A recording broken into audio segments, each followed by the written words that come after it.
자,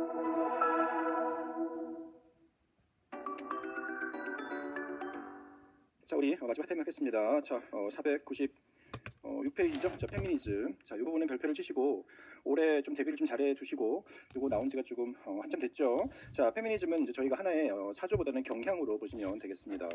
1960년대부터라고 되어 있는데 실질적으로 이제 1기와 2기로 나눈다면 70년대와 이제 80년대로 구분을 할 거예요.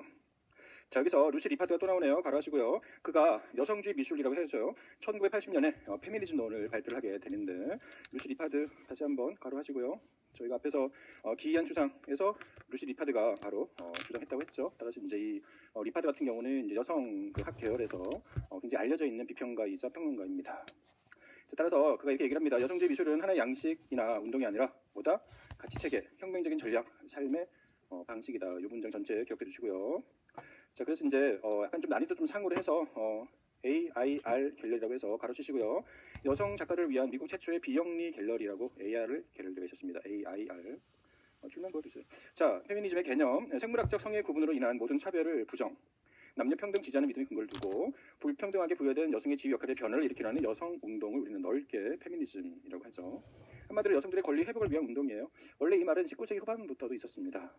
대의적으로는 넓은 범위로는 사회 현상을 바라보는 시각이자 관점으로서 큰 어떤 세계관을 얘기하는 관점이고요. 저희가 그 박스에 보시면 교육과정에서 페미니즘 해가지고 2007 개정 교육과정 이후에는 이렇게 다루고 있어요. 여성의 정체성과 여성의 체험에 관련된 사회적 문제를 다루는 비평 관점으로 정의. 줄 보세요. 여성의 정체성과 체험 관련된 사회 문제를 다루는 비평적 관점.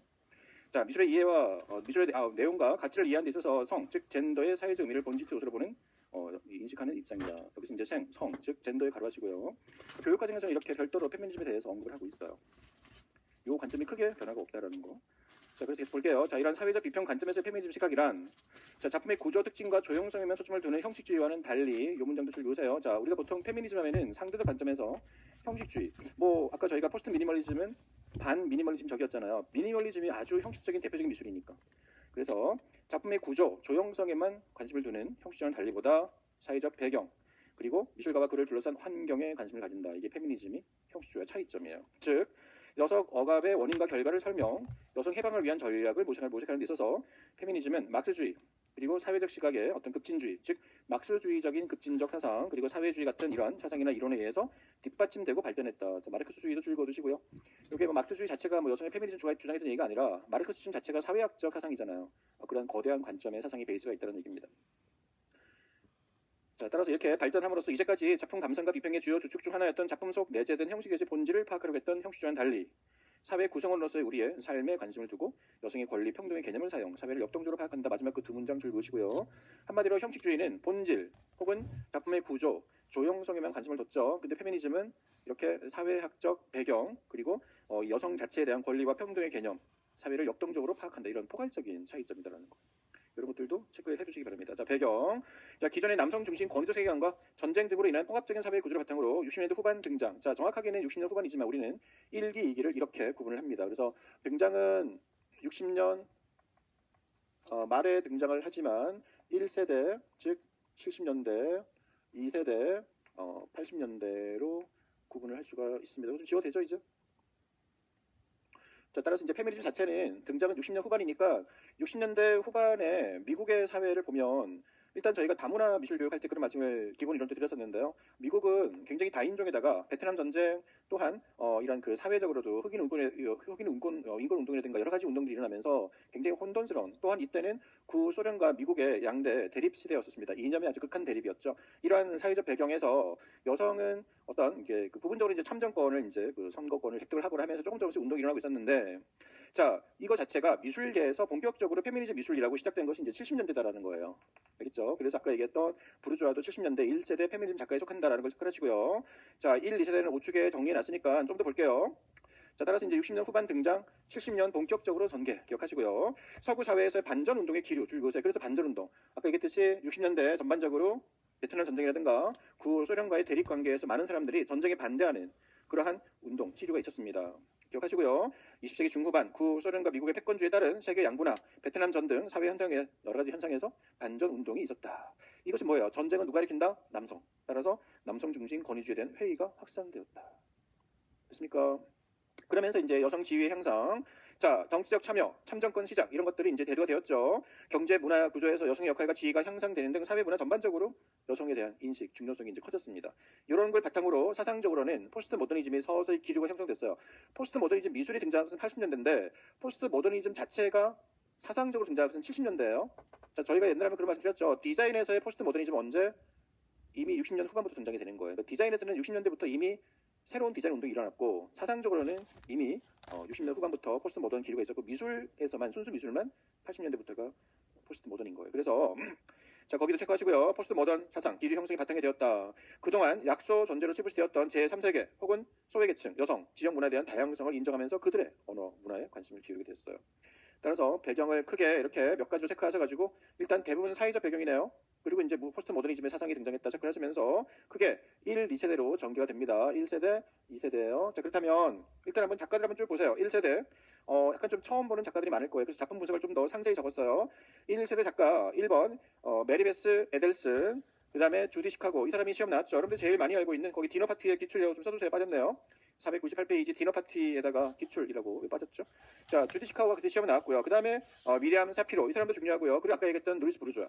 자, 거미가 있네요. 여기까지가 1세대. 가장 핵심은 주디 시카고. 그 디너 파티가 그때 시험 나왔어요.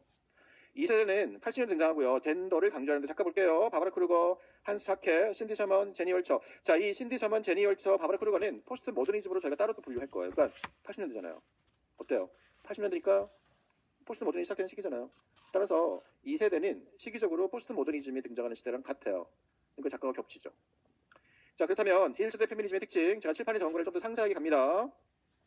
비평가 린다 로클린 줄 보시고요. 아까 페미니즘 자체를 전체적으로 크게 처음 제시한 인물은 루시 리파드였는데 1세대에서 페미니즘의 에세이를 만드는 사람이 나오는데 우리 옛날에 시험 나왔어요. 이것도 그때 이제 게릴라 마스크 쓰고 있는 고릴 마스크 쓰고 있는 거 있죠. 그거 시험 나왔었잖아요. 바로 누구? 린다 로클린. 바로 하시고 별표 외우세요. 린다 로클린이 쓴 유명한 에세이. 이것도 이름 길지만 외우세요. 왜? 위대한 여성 미술가는 존재하지 않는가. 따라서 1세대 이거 꼭 외우시기 바랍니다. 린다 로클린의 왜 위대한 여성 미술가는 존재하지 않는가라고 해서 질문을 던지는 거죠. 결국 무슨 말이에요? 미술사 역사에서 그죠? 유명한 박물관에 전시한 모든 역사를 연구해봤더니 여성 작가들의 작품이 정말로 극소수에 불과하더라 해서 그때 그죠? 그런 포스터도 만들어서 이제 작품을 전시하게 된 거였죠. 따라서 체크하세요. 71년 예술 잡지 아트 뉴스 1월 특집 호에 발표했는데요. 여성 미술가의 차별을 역사적 구조적으로 고찰한 최초의 문건이다. 뭐가? 왜 위대한 여성 미술가는 존재하지 않는가? 누가? 린다 노클린이 쓴 몇 년? 바로 71년. 체크하세요. 따라서 이제 어떻게 보면 페미니즘의 미술 운동의 출발 선언문 같은 역할을 했어요. 그래서 이제 외워두실 필요가 있습니다. 기입형으로 외우세요. 자, 위대한 여성 미술가가 존재하지 않는 주 원인으로 뭐다? 중세부터 근대의 교육 차별과 기회 박탈이에요.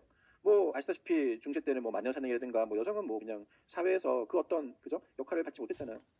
따라서 중세부터 근대까지 교육에 대한 차별 및 기회 박탈. 따라서 미술계에서도 그죠 여성들은 그죠 대부분 다 남성 미술가들에게 비해서는 상대적으로 굉장히 기회가 없었던 그런 상태였죠. 자, 남성 중심 미술가와 미술사와 역사 속에서 식민화되고 소외된 여성의 육체를 재구성하는 것에 관심을 두었다. 줄 보세요. 이들의 관심은 남성 중심 미술사 속에서 소외된 여성의 육체 혹은 식민화된 여성의 육체 혹은 폭력에 억압당한 여성성 이런 것들을 주로 재구성했어요. 따라서 여성의 삶, 여성의 감수성, 남성에게 도구적으로 활용당하는 왜곡된 여성의 육체 이런 것들을 표출했어요. 됐습니까? 다 줄거두세요. 소재 특징이에요. 즉 여성적인 것의 본질을 강조하는 거예요. 즉 남성과 구분되는 여성성, 여성의 본질을 남성과 대조시키는 거죠. 여성성의 본질, 가장 여성다운 거. 남성과는 다른 여성의 성의 특징에 집중, 여성의 영역으로 간주되었던 수공예 줄곳에. 그래서 이들이 택한 많은 기법 중에 수공예를 채택을 합니다. 여성성에 구분되는 것 중에 하나는 이제 수공예의 작업이었어요. 이게 뭐죠? 아까 얘기했던 페마주죠. 페마주. 이건 명칭으로 기억하면 되겠죠. 수공예 작업은 여성들이 하는 거잖아요.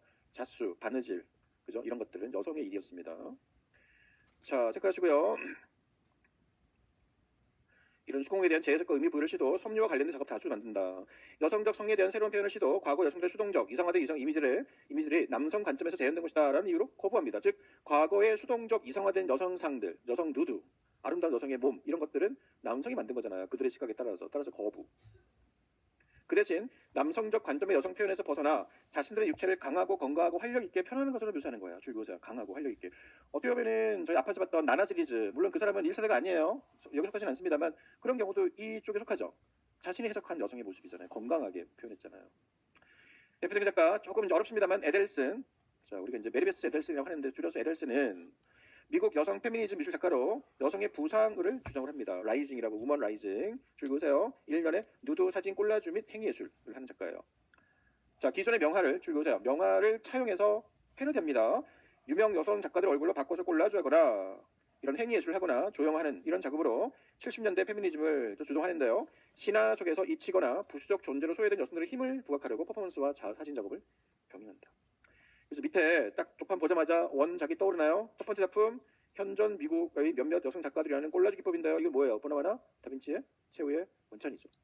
오른쪽은요. 가부장제의 죽은 콜라주. 이거 어디서 많이 본 거 같지 않나요? 이게 뭐예요? 렘브란트의 바로 회부학 강의. 그죠? 둘 다 이 작가의 특징, 기존의 명화를 차용해서 얼굴을 여성 미술가들로 바꿔서 기법 콜라주. 그러니까 이거는 옆에 써두세요. 만약에 기법 두 가지를 대라 그러면 하나는 패러디라는 기법을 쓴 거고요. 두 번째는 직접적인 기법은 콜라주죠. 둘 다 기법이니까. 그죠? 사진 콜라주고 패러디를 한 거예요. 자, 설명 보세요. 첫 번째 작품. 다빈치의 작품 속에 예술가 사도들을 미국 여성 작가를 대체한 거예요. 패러디 콜라주다. 조지 오키프를 예술 자리에 놨고요. 헬렌 프랭크 텔러와 루이스 브루즈와 오노 요코 등을 사도 자리에 앉히고 테두리에 69명의 얼굴을 이름과 함께 배치. 70년대 미국 페미니즘 미술운동의 예술적 출발 선언적 작품입니다. 거기에 다시 한번 별표를 치세요. 이 작품이 어떻게 보면 1세대 페미니즘의 출발로서의 의의가 좀 크다. 남성 작가 전유한 위대한 예술과 종교로 상징되는 성차별에 대한 전복적 해학적인 예술적 도발이다. 그러니까 종교도 어떻게 보면은 대체로 주인공들이 대부분 남성이잖아요. 이런 거에 대한 도전을 하는 거예요. 보수 종교회가 엄청나게 비판을 했겠죠. 당연히 포스터로 인쇄돼서 70년 대표적인 페미니즘 문화 상품 중 하나로 소비될 정도로 이거는 포스터로 대량 생산됐어요. 마구마구 팔렸다라는 거죠. 두 번째 작품. 자, 다빈치의 패러디 작품과 자매작인데요. 렘브란트의 니콜라스 박사의 해부학 강의를 같은 방식으로 역시 만들었어요. 자, 작품 속에 니콜라스 박사 자리에는 자신의 얼굴을 넣었고요. 시신의 몸에는 가부장제라는 명찰을 붙여놨어요. 그러니까 가부장제라는 것을 이제 해부하는 거예요. 시신을. 재밌는 콜라주 작업입니다. 다음 페이지. 주디 시카고 별표. 역사와 문화에서 여성의 역할을 감찰하는 이미지 제작에 관한 대형 협업 미술품을 만드는데요.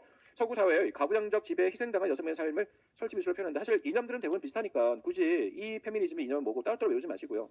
결국은 다 1세대는 같은 이념이에요. 표현 방식과 매체가 다를 뿐이에요. 자, 이 사람은 크게 전반기, 중반기, 후반기 나누는데 워낙 대표적인 작가니까. 그러니까 아까 앞에서 봤던 에델슨이 출발점이다. 에델슨이 출발점이라 본다면 이 사람이 대표적인 작가라고 보시면 되겠는데요. 전반기에는 자 50년대 후반부터 70년대 전까지는 남성 중심 사회 분위기에 반기를 들면서 동료 여성들과 함께 수공예 같은 여성들 기법 뭐다? 다시 한번 읽으세요. 바로 페마주 시리즈. 페마주 작업 위주. 여성들이 하는 전유 물러서의 작업들. 자수, 바느질 같은 거. 그러다가 80년대부터 90년 전반기까지는 페미니즘이 좀 더 나아가서 줄 그으세요. 반유대주의 혹은 사회적 폭력 같은 훨씬 넓은 의미로 확대가 됐어요. 그러니까 이제 단지 여성 남성이 아니라 반유대주의 하면 이거는 뭐 여성 남성 떠나서 유대인인데 반유대인이잖아요. 유대인을 거부하는 사람과. 그다음 후반기에는 사회적 화합을 주제로 인간성 회복, 인류를 강조하는 이제 마지막에는 지금까지는 이런 작업을 하고 있습니다. 이제 인간의 그죠? 어떤 화합 이렇게. 그러니까 우리는 이제 사실 이 작품 디너 파티는 이 중에 어느 시대예요? 1기, 2기, 3기 중에 1기죠, 당연히. 그 뒤에 변한 거는 굳이 우리가 외울 필요 없잖아요. 자, 디너 파티 별표 70년 중반 계속 만들었습니다. 자, 일단 도판 보세요. 앞면과 좀 더 확대한 거 보이는데요. 일단 테이블을 삼각형으로 쭉 붙였죠. 그죠? 그리고 우리 아까 이트 아트처럼 되게 비슷하지 않나요? 뭔가 음식 테이블이 있고요. 근데 그 위에 접시가 음식들이 담겨 있는데 아까 봤던 그 진짜 먹던 그 이트 아트의 음식하고 좀 달라 보이죠? 뭔가 의미가 있어요. 보세요. 자, 설명. 여성의 어감 역사를 집약한 작품인데요. 삼각형으로 차린 대형 테이블에 초대받은 여성들 이름을 자수로 새겼어요. 자, 자수 여기 나오네요. 페마주. 접시에는 여성 성기 모양에서 영감을 얻은 다양한 그림들을 그려모았어요. 이게 여성 성을 상징하네요. 바닥에도 수많은 여성의 이름들을 다 새겼다. 자, 초대받은 여성 및 바닥에 새긴 여성 명은 모두 인류 역사에 주목할 만한 여성들인데요. 아주 그러니까 미술 가만히 있는 게 아니라 그냥 모든 세계 문화 역사 다 있어요. 이집트 여왕도 있고요. 그리스 시인도 있고 문인인 버지니아 울프까지 모든 이 작가가 선별한 대부분의 유명했던 인물들, 여성 인물들 999명의 이름들을 다 바로 페마주로 새겼다. 배열한 여성 성기의 만찬은 여성의 신체가 곧 여성의 삶과 정신의 토대다라는 점을 각인하려고 그렇게 이제 부각을 시킨 여성의 몸 모양으로 만든 거예요. 이런 작품들. 따라서 이거는 일단 설치 미술이죠. 그리고 구체적인 기법은 페마주. 그죠? 그리고 이제 이념들은 지금 얘기한 대로 이렇게 돼 있고 만약에 이 작품이 시험 나온 거니까 시험 나온 작품들을 이렇게 구체적으로 풀어줄 수 있어야 돼요. 여기 나와 있는 문장들, 그죠? 테이블을 삼각형으로 모았고 거기에는 여성들 이름을 바닥하고 자수를 새겼고 이런 거 다 쓸 수 있어야 돼요. 알겠죠? 네, 그렇게 해서 이제 이 작품이 갖는 의의, 바로 70년대 1세대 페미니즘을 가장 대표하는 작품입니다. 아까 그 앞에 게 출발점이라면. 됐죠? 자, 그다음에 이제 미리엄 사피로. 이 사람 역시 페마주 작업의 창안인데요. 어떻게 보면은 이 사람이 좀 더 페마주를 먼저 했다라고 보시면 돼요. 그래서 좀 전에 디너 파티도 페마주지만 페마주에다 설치를 한 거잖아요. 근데 이 사람은 좀 더 직접적인 페마주. 옆에 덮한 보세요. 자, 정말 아기자기한 무슨 손수건처럼 보이기도 하고요. 천인데 아주 장식적인 천으로 보이기도 하네요. 설치도 있습니다만, 자, 캔버스 위에 천 꼴라주 되어 있는 그 오른쪽 두 개의 작품들을 별표를 치시면 대표적인 작품이 이런 것들이에요. 보통 천에 정말 우리 어머니들, 여성들 막 그런 바느질하면서 이제 자수하듯이 아름다운 장식 만들었습니다. 자, 설명 보세요. 페마주의 창안, 미리엄 사피로입니다. 여성적 꼴라주라는 의미의 페마주. 이거 줄 보세요. 이 페마주가요. 여성적 꼴라주를 영어로 보시면 피메일, 그죠? 페메일 꼴라주잖아요. 그래서 줄여서 페마주인 거야. 피메일이 여성이잖아요. 그죠? 따라서 줄임말이 페마주, 그게 페마주예요. 꼴라주의 라주, 팸의 팸, 페마주를 창한 순수미술과 장식미술인 수공예 사이의 이분법 구별과 위계를 비판, 숨겨졌던 여성들의 역사를 찾으려고 했다. 장식적인 패턴, 직물을 사용한 여성적 공예 기법으로 남성 우월주의에 대항했고요. 저급 미술로서의 공예에 대한, 그 당시까지만 해도 공예는 그냥 뭐 좀 낮은 수준의 예술, 뭐 하나의 그런 실용적인 미술이었죠. 이거를 끌어올렸어요. 즉 시각을 전환시켰다. 예술적으로 올렸다. 자, 그의 대표적인 홈 하우스라는 작품들이 이제 그 설치되어 있는데요. 요건 이제 주디 시카고와 협업한 거예요. 오른쪽에 설치 있죠?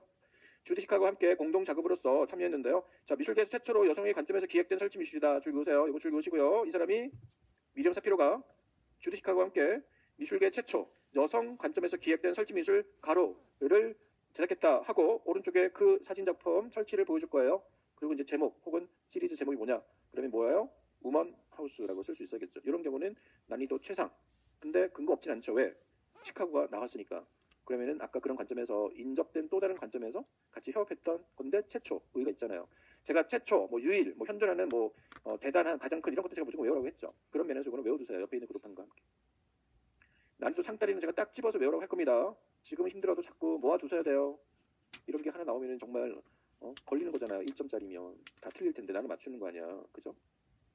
자, 이거 설명 보세요. 자, 집을 통한 여성 이미지가 어떻게 상징화 될 수 있는지를 실험한 건데요. 이를 통해 자신들의 새로운 의식을 구축한다. 여성 신체와 여성 생활의 전면인 집을 통해 한정된 공간에서 여성이 느끼는 작은 경험을 표현, 여성적 감성에 기초한 작업들이 구체화되고 있다. 전체 박스 별표 치시는데 오른쪽 도판과 함께 옆에다가 나중에 제가 비교를 한번 해드릴 거예요. CF라고 하시고요. 서도호의 집 시리즈라고 한번 적어두세요. 그 작품 옆에도 괜찮고요. 아니면 여기 우먼하우스. 서도호 씨가 누구죠? 서도호. 서세용 아들 서도호. 교과서에는 항상 뭘로 나오죠? 바로 현대미술에서 한국 현대작가 중에서 전 세계적으로 백남준 다음으로 유명하다고 알려진 작가잖아요. 이 사람이 이제 집 시리즈 가지고 실크로 자기가 거주하던 집들을 뜨는 작업을 해서 실크 천으로 큰 대형 실물 크기의 천으로 뜬 집을 전시장에 이제 천장에 매달아 놓잖아요. 요런 집과 요 집을 비교했을 때 이 집은 근본적인 삶의 거주 공간의 집으로서 작가가 느꼈던 집을 표현한 거고, 요거는 여성의 시각에서의 그 집을 얘기하는 거예요. 그런 같은 소재인 집이라는 거에 대한 해석의 차이를 보여주고 있는 거예요. 자, 그 다음에 루이스 부르주아. 아까 얘기했으니까요. 지금 거기에 대한 설명 중에서 아까 겹치지 않는 거 보시면 일단 구분하세요. 아까 그 작업도 일종의 페미니즘 작업이에요. 다만 그 작업에서는 젠더라는 느낌이 좀 더 강했다고 했었죠. 됐죠? 자, 루이스 부르주아. 직접적이고 도발적인 성을 드로잉이나 라테스 조각으로 표출한다. 일명 고백예술 줄 그으세요. 자, 고백예술. 고백하다. 그죠? 컴패셔널 아트. 요거는 뒤에 YBA 그룹 중에 여성 작가도 고백 예술을 하는 작가가 있어요. 같은 이름이 나올 텐데요. 자, 이 창립자는 이 사람입니다. YBA에서 나오는 고백 예술을 했던 인물 여성 작가는 이제 요거 영향을 받은 거고요. 주로 라텍스를 이용한 작품을 많이 제작했는데요. 요게 이제 고백 예술에 불린 이유는 자신의 어릴 적 그런 경험들, 아팠던 상처들을 그대로 고백하듯이 작품으로 만들었잖아요. 아까 봤잖아요. 그죠? 아버지가 바람이 나고 또 이런 것도 표현했잖아요.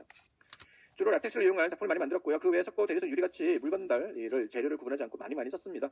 제재는 대부분 뭐다? 소재 주제는 배신, 복수심, 불안, 집착, 공격성, 불균형, 고독, 모성애 등등이었는데 전부 자신의 경험, 즉 이런 것들을 고백하듯이 만든 거예요. 자, 그 대표적인 바로 마망이에요. 그 작품. 이게 이제 보통은 이름이 엄마라고 돼 있는데 풀이하자면 마망이 엄마잖아요. 그죠? 원작은 1999년 강철과 대리석으로 거미를 형성한 것이나 2003년에 6개의 청동으로 주죠. 그러니까 여러분들이 이게 정확하게는 원작은 이 강철 용접 작품이에요. 대리석 위에다가 올려놓은 철 용접인데 그거를 6개로 브론즈로 뜬 거야, 원작을. 그래서 지금같이 청동돼 있잖아요. 얘는 이제 기법이 주조, 캐스팅한 거죠.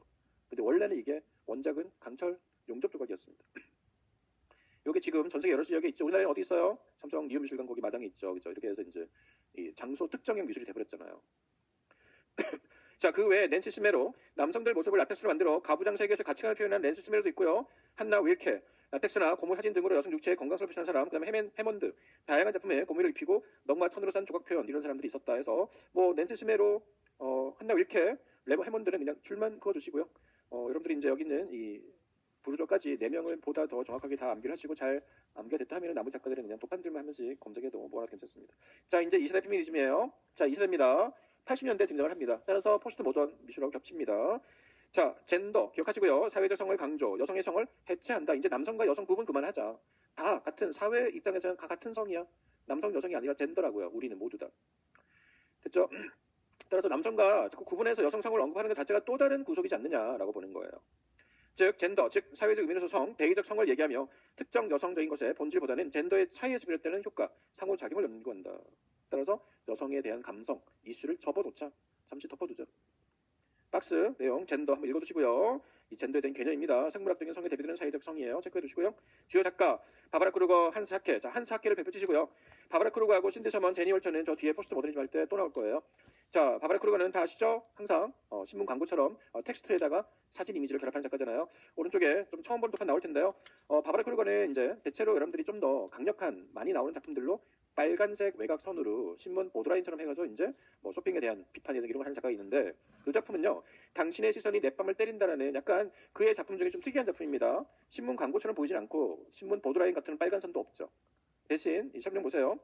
페미니즘을 극명하게 잘 드러내는 그의 대표적인 작품인데요.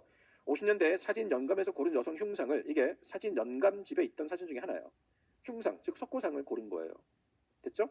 그걸 배경으로 왼쪽에 7개의 낱말을, 즉 텍스트를 띄워놓네요. 세로로 배치했는데 이 텍스트의 내용이 바로 당신의 시선이 내 뺨을 때린다 해서 이제 그 내용들이에요. 그러니까 여성을 바라보는 남성들의 시선이 있잖아요. 이런 것들 해서 이제 여성의 어떤 저항성을 배출하고 있다. 됐습니까? 상당히 개념적인 작품이고요. 그러면 한스 하케. 자, 그 작품들 쭉 보세요. 좀 다양한데요. 한스 하케도 외워두세요. 전통 방법을 거부, 해체주의를 표방해요. 해체주의. 하나의 형식, 하나의 장르를 거부합니다. 여성 자체보다 차이와 젠더를 강조하는데요. 사회 정치적 구조 속에 미술과 미술 제도의 역할을 탐구하는 도구로서 미술을 이용하고 있다. 사회 정치적 구조에 대한 연구를 많이 합니다. 사회의 어두운 면, 안부 및 예술과 정치와의 상관관계를 비판하고요. 권력층에 생성된 미술들을 비판한다. 여기 줄 그으시면 여성에 대한 얘기가 아니죠. 여성이든 남성이든 이렇게 미술계든 아니면 사회 곳곳에 있는 이 젠더 자체에 대한 이런 것들을 비판하는 거지, 여성이 이렇다 얘기가 아니에요. 즉 예술품이 말 한마디보다도 얼마나 효과적이고 직설적으로 사회를 변할 수 있는지를 달래는 작업들을 시도한다. 이 예술품을 하나의 그런 비판 도구로서 활용하는데 그 어디에도 여성인지 남성인지에 대한 얘기를 안 하고 있다는 얘기예요. 황금적 또는 교환 가치로부터 독립된 순수한 미적 가치의 자율성에 이의를 제기하며, 다시 얘기하면 우리가 작품을 만들면 보통 이제 돈으로 사고 팔고 하면서 황금하려고 하잖아요. 유명한 작품들은. 그런 것에 대해서 이의를 제기하며 구미와 유럽의 미술관과 대기업, 미술계와 정치 권력의 연료 등을 파헤치고 나아가서는 환경학적 작업을 하는데, 여기에 줄 그으세요. 구미나 서구 유럽의 미술관 대기업들이 미술계와 관련을 맺고 있는 그 정치적 연루성에 대해서 비판을 하고 파헤치는 작업들. 여기에는 뭐 유명한 여성 작가든 유명한 남성 작가든 관련된 정치적인 어떤 이런 연루되어 있으면 다 같이 공격받는 거죠. 뭐 남성이어서 공격받는 게 아니라는 거야. 이해되시죠? 네, 그런 점에서 밑에 있는 작품들은 공통점 안 보입니다만 대체로 설치가 많고요. 대체로 다 이렇게 쇼핑 카트에다가 성적인 마크를 막 가득 담아놨는데 이런 것들도 굉장히 아주 정치적입니다. 상당히 정치적인 얘기를 많이 하는 작가예요. 힌트 선물은 아시죠? 네, 자기 얼굴 분장하고 우리 뒤에 또 나올 거예요. 제니 월처는 네온판을 이용한 이 사람들은 전부 다 여기에 속한다고 보시면 되겠습니다. 그래서 우주 페이지에 제니 월처의 바로 네온 삭시 작품 당신은 보호받고 있는가 혹은 보호하고 있는가라는 것도 여성인지 남성인지가 아니라 그냥 젠더 자체에 대한 보호성에 대해서 네온아트 설치 작품이에요. 네온아트. 자, 전반적으로 이제 이렇게 분리했는데요. 그렇다면 이러한 페미니즘 미술은 자, 새로운 성에 대한 담론과 가치를 전했다라는 점 기억하시고요. 서구 미술사가 여성의 육체와 신체 작용에 대해서 여성 혐오적 태도 혹은 남성에 의한 정치적 목적의 활용을 보이는 것은 대조된다. 크게 기억해두세요. 이제 페미니즘 자체의 이제 큰 의미입니다. 또한 여성과 남성에 대한 동등한 인격체로서 인식의 확산에 일도를 해서 보다 당당한 사회 구성원으로 존재하게 했고요. 다운화된 사회 구조, 포스트 모더니즘 해석의 또 하나의 방법론을 가능하게 했고요. 자, 오늘날 여성 해방 운동이라는 용어로 대체되어서 정적인 페미니즘 용어를 넘어 억압과 해방이라는 개념을 사용해서 더욱 역동적인 사회상을 드러냈다. 그래서 마지막에 별표를 치세요. 그거 생태 여성주의. 요즘에는 이렇게 부릅니다. 생태 여성주의. 이거 가로치고 외우세요. 생태 여성주의는 페미니즘보다 좀 더 진화된 요즘 개념이에요. 생태 여성주의란 줄 그으세요. 남성에 의한 여성 억압을 사회 내부에 존재하는 주요 지배 유형으로 보고 사회의 지배와 자연의 지배는 깊은 연관성이 있다 라고 보면서 사회를 지배하는 게 인간이잖아요. 자연을 지배하는 게 결국은 그동안 사회를 지배해온 게 남성이 여성을 지배해온 거랑 같은 꼴로 보고 오늘날에는 자연을 지배하는 게 인간이잖아요. 그것 때문에 환경이 해치잖아요. 이거를 같은 맥락으로 보는 거야. 알겠죠? 자, 그래서 여성의 억압에 대한 페미니스트의 입장이 다양하기 때문에 여성의 지배와 자연의 지배의 관계에 대해서도 다양한 입장이 있을 수 있다 해서 일부 작가들은 바로 이거를 자연을 지배하는 인간의 환경 오염도 결국은 넓게는 생태주의 입장에서 보면은 페미니즘과 같지 않느냐, 여성 생태주의로 볼 수 있다, 생태 여성주의로 보는 거예요. 따라서 페미니즘 사상을 분류하는 한 가지 틀이 제거한 사람 개발되어서 이주 많은 생태 여성주의에 등장을 미치게 된다. 결국은 이제 생태 여성주의라는 것은 시각의 전환이라는 거예요. 오늘날은 이 자연에 대한 관점도 결국은 사회를 남성이 지배해온 관점과 같은 맥락에서 생태 여성주의라는 말을 쓴다라는 거죠. 다음 페이지 보시면 이거를 일명 에코 페미니즘이라고 해요. 줄 그으세요. 생태 여성주의를 풀이한 거예요. 에코가 생태잖아요. 여성주의가 페미니즘. 에코 페미니즘 줄 그으시고요. 에코 페미니즘으로서 생태주의 플러스 여성주의를 결합한 말입니다. 좁은 의미에서 이 용어는 유럽과 미국을 중심으로 70년대 중반부터 시작된 페미니즘 논의 중에 급진적 페미니즘의 근본 생태론이 결합 탄생한 이론 흐름입니다. 줄 그으세요. 70년 중반부터 시작된 페미니즘 논의 중에 급진적 페미니즘에다가 이 생태론이 결합된 거라는 거죠. 프랑스 아주 도본노가 이렇게 이제 처음 사용했어요. 줄 그어두시고 이 사람 중요한 사람 아니지만 줄만 그으세요. 이 사람이 도본이라는 사람이 바로 그의 저서 74년에 여성 해방 아니면 죽음인가라는 저서를 통해서 이 용어를 처음 썼다고 합니다. 자연 파괴는 여성 억압적 남성 중심 사회와 밀접한 관련이 있다. 이것만 기억하시면 돼요. 자연을 파괴하는 오늘날 현대 산업 사회의 여러 가지 생태를 해치는 모든 것들은 다 기존에 여성을 억압했던 폭력했던 남성 사회와 같은 거 아니냐라는 거죠. 우리의 삶에 직접적 위협을 강화하는 두 가지는 인구 가행과 지구 자원의 파괴로 이는 남성 체계가 나온 것이다. 여기까지만 기억하시면 이게 결국 에코 페미니즘이라는 새로운 경향이다라고 이제 이해하시면 될 것 같아요. 알겠습니까? 네, 여기까지 정리를 하겠습니다. 저희 이제 다음 시간에 뒷부분 마저 끝내고요. 뒷부분 많지는 않으니까 이제 정리하고 이제 이 동양 미술사부터 이제 가도록 하겠습니다. 저희 앞에 지금 오늘까지 배운 내용들이 좀 처음 보는 영화가 상당히 많기 때문에 계속 안 외워지는 것들은 따로 암기 노트에다가 따로 추려서 빼놓으셔야 됩니다. 그래서 이제부터 반복 암기를 한다라고 생각하세요. 언제까지? 시험 보는 그날까지. 이제 중간중간에 제가 이제 문제풀이 때나 모의고사 때나 계속 확인을 시켜드릴 테니까 내가 이제 처음 보는 단어, 용어들 또 제가 주의하라는 것들은 꼭 따로 발췌해서 외워두시기를 바라겠습니다. 알겠죠? 그리고 제가 항상 하는 얘기지만 내용이 많을 때는 중요한 내용 위주로 추려서 외우시는 거예요. 그리고 이제 그 부분에 대한 이해가 필요할 때는 이 교재 내용을 다시 한번 읽어보시면 되는데 유목화 암기를 더 먼저 하셔야 됩니다. 꼭 명심하시고요. 자, 우리 부산 대구 수강생들 수고하셨고요. 우리 이제